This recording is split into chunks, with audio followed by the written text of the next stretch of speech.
Hello YouTube, Helen the Russian here.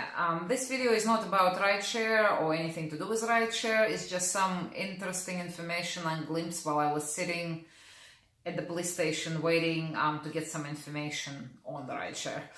Anyhow, there was a guy ahead in line of me, and he is sitting there, what I thought, just playing with his laptop while he waited for himself to be called to the window. But once he got to the window, something interesting emerged. Apparently he was a regional loss prevention manager for Victoria's Secret stores, and it emerged from his conversation. He was apparently on his laptop, he was filing an online report.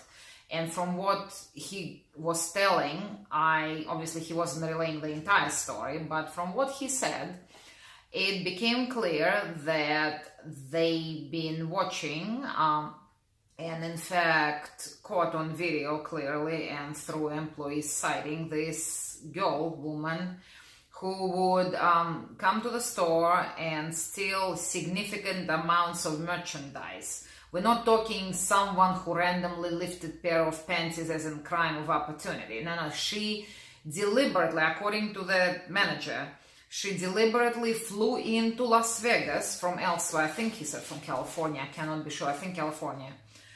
And systematically went to several Victoria's Secret stores, one of them being inside Miracle Mile shops, and then another one at the fashion show, and then another one at Caesar's Palace, and lifted huge amounts of merchandise, like the merchandise that she lifted just in one trip from the Miracle Mile Victoria's Secret was totaling just over $800.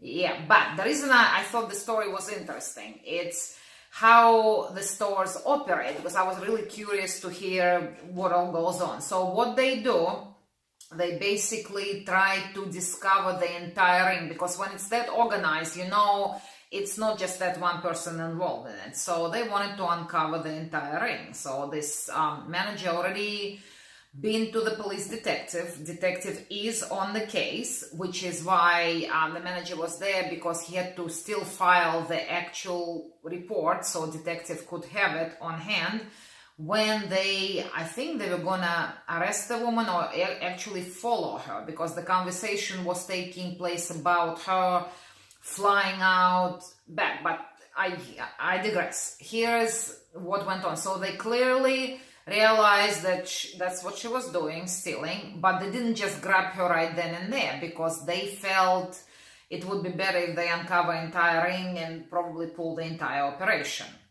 hopefully. So they clearly been watching her on the cameras. They had this manager guy, he told, that I could hear, he told the clerk at the window that he located all of her social media accounts.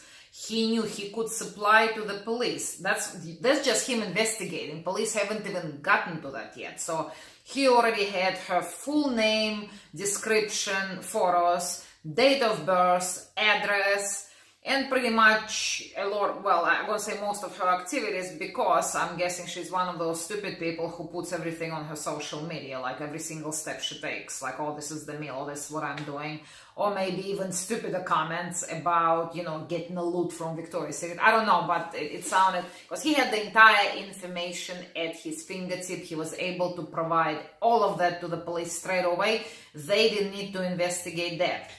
So I wasn't really clear.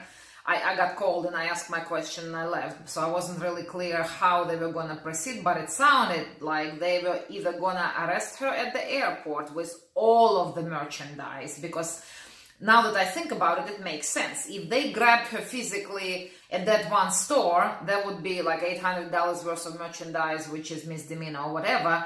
But the guy was saying, the manager, he was saying that she does that systematically. So she goes away, comes back, I guess weekly or maybe bi-weekly, and goes through this chain, the whole Victoria's Secret chain of stores everywhere, and takes it. We're talking thousands, tens of thousands of dollars. So they wanted, obviously, a bigger conviction, and they wanted to uncover the chain. What's the moral of the story? Well, obviously, don't shoplift. It's stupid. I mean, apart from that being dishonest and you shouldn't do that, but it's just really stupid in this day and age. Big Brother watching. Big Brother is watching, and Big Brother is not asleep at the wheel. And I gotta know that because I mentioned before that I go and walk around the malls all the time for my exercise, to do my 20,000 steps that I do a day, especially when the weather is not conducive of walking outside.